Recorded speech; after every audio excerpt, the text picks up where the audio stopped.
Bonjour à toi, j'espère que tu vas bien. Merci d'avoir pris ton temps pour regarder notre contenu et bienvenue si tu es nouveau.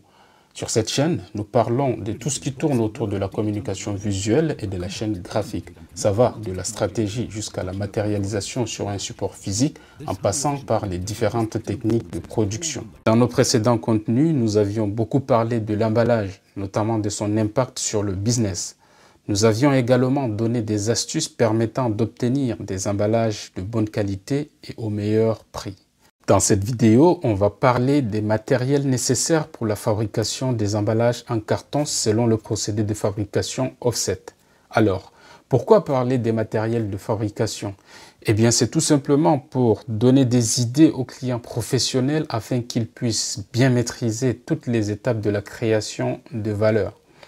Cela peut également donner des idées à toutes les personnes qui souhaiteraient se lancer dans le business de la fabrication d'emballages en carton.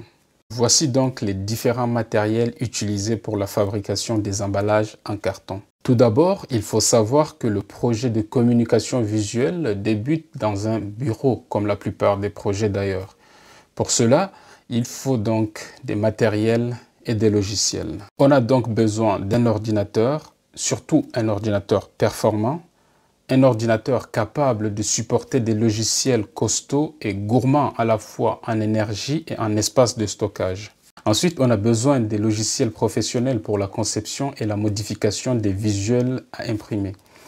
Par exemple, des logiciels pour le traitement des textes et d'images, pour l'imposition et autres tâches avant impression. Ces logiciels peuvent être ceux de la suite Adobe comme Illustrator, Photoshop, InDesign, Acrobat Pro et des logiciels comme ArtPro, Trinex Signa Station ou le logiciel CAO, etc. Il y en a plein sur le marché.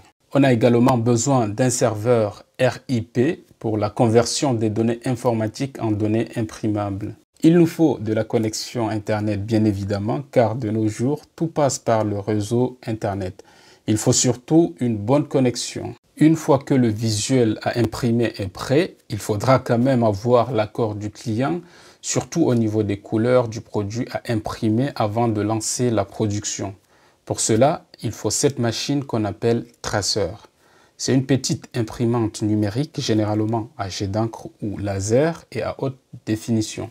Cette machine permet de sortir des épreuves couleurs, c'est-à-dire l'impression provisoire du visuel pour confirmer le rendu des couleurs. Après la validation du visuel par le client, on aura besoin d'un CTP pour la gravure des plaques, c'est-à-dire le transfert des données à imprimer sur une forme imprimante. Alors, je rappelle que la forme imprimante, c'est le support intermédiaire qui permet de transférer les données à imprimer sur le support final. Après la gravure des plaques, il faut y créer des trous pour permettre sa fixation sur la machine à imprimer.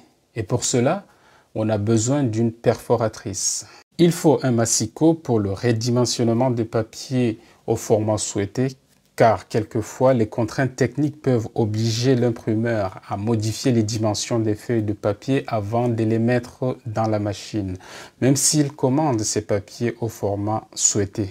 On a besoin d'un retourneur des palettes pour la retiration des feuilles, c'est-à-dire pour retourner les feuilles afin d'imprimer sur le verso, au cas où il faut imprimer l'emballage en recto verso. Le matériel principal alors, c'est la presse offset. Elle est la pièce maîtresse, car c'est elle qui matérialise le visuel. Elle peut être en monocouleur, même si aujourd'hui c'est rare de trouver la monocouleur dans l'industrie du packaging. Elle peut être en 2 couleurs, 4, 5, 6, 8, 10 couleurs, voire même plus. Elle réalise aussi du vernis. Pour le fonctionnement de la presse offset, on a besoin de pas mal d'accessoires comme le spectrodensitomètre pour le contrôle de la densité des couleurs. On a également besoin des encres, des solutions de mouillage car cette machine fonctionne sur le principe qu'on appelle hydrophile-hydrophobe, c'est-à-dire qu'une partie accepte de l'eau et une autre la rejette. Il faut une pelliculeuse pour coller des couches de film de renforcement ou de protection du packaging.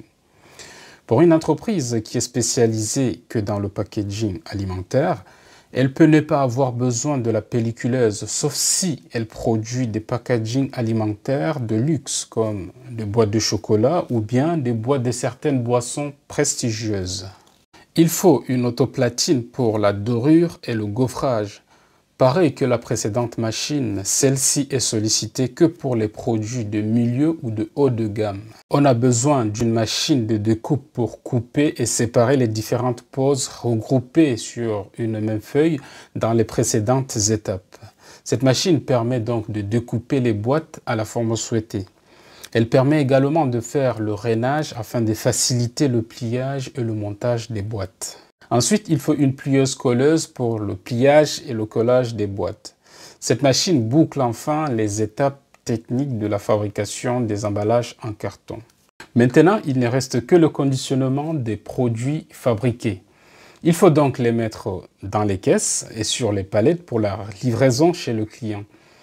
Pour la mise en caisse, on a besoin d'une scotcheuse pour le scellage des caisses. Et pour la palettisation, on a besoin d'une fulmeuse. Voilà grosso modo les matériels nécessaires pour la fabrication des emballages en carton simple dont le grammage maximum est de 450. Pour les boîtes rigides de plus de 450 grammes, le procédé offset n'intervient que pour l'impression du décor qui couvre la boîte.